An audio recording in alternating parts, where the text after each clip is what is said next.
एक छोटे से गांव में एक बहुत ही गरीब माँ रहती थी। उसका एक छोटा सा बच्चा था और उसका जीवन बेहद कठिनाइयों से भरा हुआ था। घर में अक्सर खाने तक के लाले पड़ जाते थे, लेकिन उस माँ की एक आदत कभी नहीं बदली। वो हर दिन भगवान शिव की पूजा करती थी। चाहे घर में कुछ हो या ना हो, वो पहले शिव जी को भोग लगाती, फिर खुद खाती। गांव के लोग उसे देखकर अक्सर कहते, जब खुद के पास खाने को नहीं है तो भगवान को क्या चढ़ाती हो। लेकिन मां मुस्कुराकर जवाब देती, भोलेनाथ सब देखते हैं, वे ही सबका पालन करते हैं। एक दिन हालात और भी खराब हो गए। घर में बस थोड़ा सा आटा बचा था। मां ने बड़ी मुश्किल से एक रोटी बनाई और सोचा कि पहले इसे भगवान शिव को अर्पित कर दूं, फिर अपने बच्चे को खिला दूंगी। बच्चा बहुत भूखा था और बार बार रोटी मांग रहा था, लेकिन मां ने उसे प्यार से समझाया, बस थोड़ी देर और, पहले भगवान का भोग लगेगा।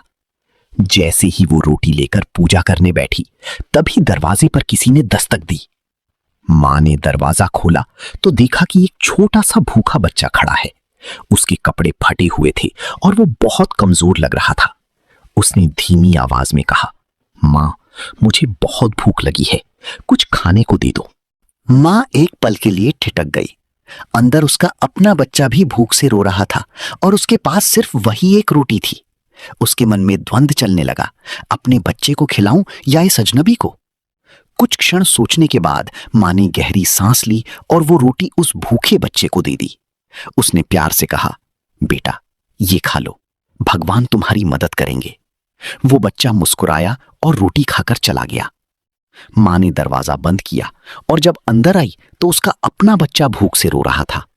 मां की आंखों में आंसू आ गए, लेकिन उसने अपने बच्चे को गले लगाकर कहा, आज भगवान हमारी परीक्षा ले रहे हैं। थोड़ी देर बाद अचानक घर में एक अजीब सी रोशनी फैल गई। मां ने देखा कि वही बच्चा फिर से उसके सामने खड़ा है, लेकिन इस बार उसका रूप बदल चुका था। वो कोई साधारण बच्चा नहीं था, वो स्वयं भगवान शिव थे। भगवान शिव ने मुस्कुराते हुए कहा, आज से तेरे घर में कभी अन्न की कमी नहीं होगी। जैसे ही भगवान शिव अदृश्य हुए, मां ने देखा कि उसका खाली बर्तन अनाज से भर गया है। उसका घर खुशियों से भर गया। उस दिन के बाद उस मां का जीवन बदल गया, लेकिन उसने अपनी सादगी और भक्ति कभी नहीं छोड़ी। वो हमेशा जरूरतमंदों की मदद करती रही।